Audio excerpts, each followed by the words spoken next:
ti përgjigjet me çdo mënyrë dhe me çdo mjet Edi Rama sepse ai është një kryeministër i paligjshëm. Sepse legjitimitet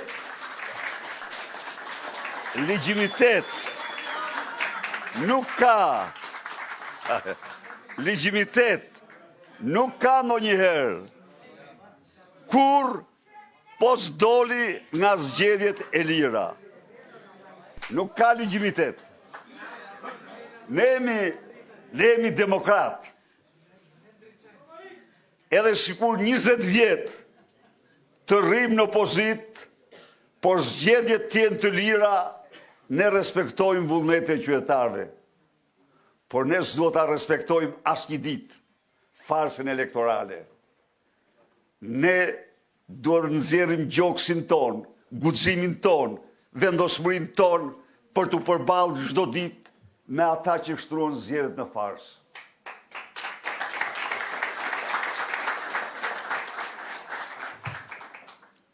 Miq, unë e di me shumë të drejtë se secili prej jush ka një listë vërejtjesh, kritikash për Partinë Demokratike. Dhe u garantoj ju se në tërësi ato janë shumë të drejta. Vetëm asnjëri prej jush nuk ka të drejtë.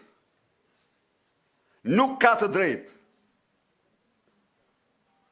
të mohojë të vërtetën. Cila është e vërteta? Me Edi Ramën nuk ka zgjedhje. Dhe secili prej atyre që përpiqen ta mohojnë këtë, verbrisht ose me qëllim, bëjnë punën e tij. Verbrisht ose me qëllim. Pse e them këtë? Po, sepse në qoftë se kjo ose qëndron ose s'qëndron. Në qoftë se zgjedhje mund të bëhen me Edi Ramën, atëherë ai ka bërë zgjedhje, jo farsë. Farsat nuk i fiton kurrë opozita. Jo. Opozita fiton zgjedhje të lira të ndeshme. Farsat nuk i fiton. Nuk i fiton askush përveç diktatorit. Thjesht fare, jemi këtu. Të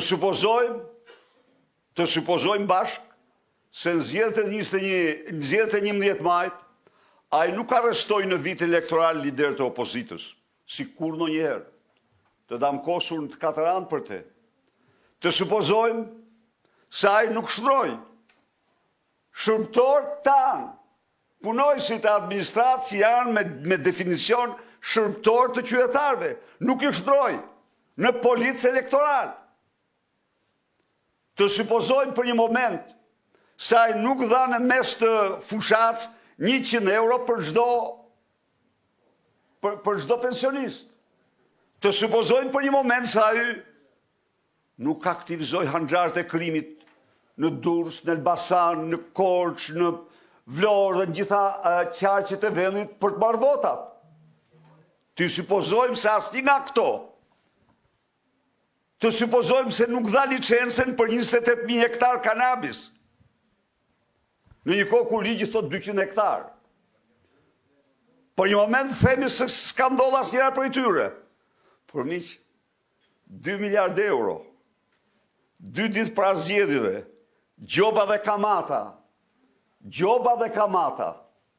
2 miliardë euro. Unë kur e njoftoj thash do të jenë 200 milion. Tani që janë bërë faturat, dalin 2 miliardë. Që interesojnë 200.000 familje. Asgjësojnë jo zgjedhjet e një kombi me 1.400.000 zgjedhës, por asgjësojnë zgjedhjet të çdo kombi, edhe me 3 dhe 4 milion zgjedhës. Nuk bën zgjedhje ky. Prandaj dhe e drejta jonë t'i vërsulemi atij. E drejta jonë në një betejë për jetë e vdekje, gjërë të kthejmë votën e lirë. Ai nuk mund të qëndrojë në pushtet. ai nuk do të qëndrojnë pushtet. Ne do të votojmë të lirë. Ne jemi njerëz politik. Ne kemi kaluar betejë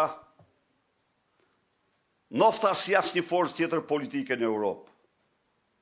Shumë për jush rikujtojnë shkurtin e 91-shit. Dhe me radhë nuk po rrit bëj histori. Por, ne tani jemi në fush. Ne tani jemi në shesh. Ne tani kemi një armik përpara, i cili, me qëndrimet e tij, nuk krijon zgjedhje. Të krijojmë një qeveri teknike, të shkojmë drejt zgjedhjeve, se përndryshe ne këtë qeveri nuk mund ta pranojmë kurrë. Por kjo është vetëm njëra anë, dhe kjo është kryesore, ja u them unë ju. Kjo është kryesore. Ana e dytë, po kaq e rëndësishme, po kaq kryesore, është plaçkitja e qytetarëve. Çdo qeveri që vjedh qytetarët, humbet legjimitetin. Le të ketë dalë nga zgjedhjet të lira, të ndershme edhe të shkëlqyera, ajo po volli qytetarët humbet legjimitetin. Sepse ka përdor pushtetin për të vjedhur qytetarët. Çfarë kemi bërë ne si Parti Demokratike? Ju jeni dishpitar. Ne kemi denoncuar në emër tuaj dhe për ju, aq sa biles ka që thonë se u bët mërzitshëm duke denoncuar, por jo, nuk heqim kur dorë nga denoncimi. Kemi denoncuar të gjitha, dhe kjo që këto afera që kanë dalë tani, ju them unë ju përveç Akshit që ka një dimension tjetër, këto nuk janë kryesore, ka të tjera, ka zinxhire i cili shkojnë në mënyrë absolute minimumi, 12 miliardë dhe më shumë euro. Minimumi.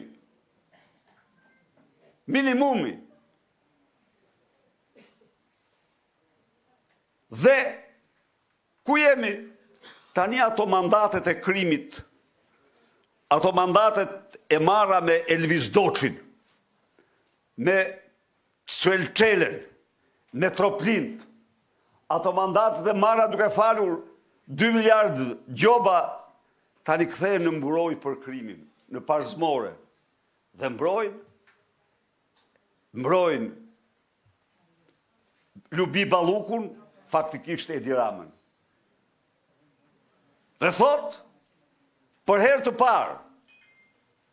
parë, jo thot, nuk ja heq imunitetin.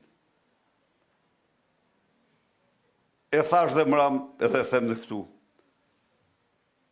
Drejtësia italiane, e cila ç'është e vërteta në atë kohë kishte një majtizëm të jashtëzakonshëm, i kërkoi imunitetin Silvio Berlusconit.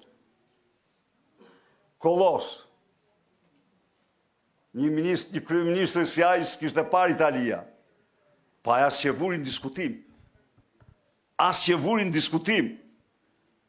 Paraqitjen para gjykatësit. Paraqitjen para ligjit. Sepse kështu është kushtetuta, kjo është. Kushtetuta të detyron. Kurse ky na thot jo, thot, nuk mund të vi Belinda. Në mënyrë absolute, ja do vdesim, ja do rrojmë. Po ne, atë s'do ta pranojmë kurrë. Kjo është. Ne kemi ardhur deri tani në fush betejë. Dhe kemi ardhur me të drejtën më të madhe. Kemi ardhur pasi kemi faktuar çdo shqiptari dhe mikut të Shqipërisë se ky ka kryer krimin e shëmtuar të farsës elektorale.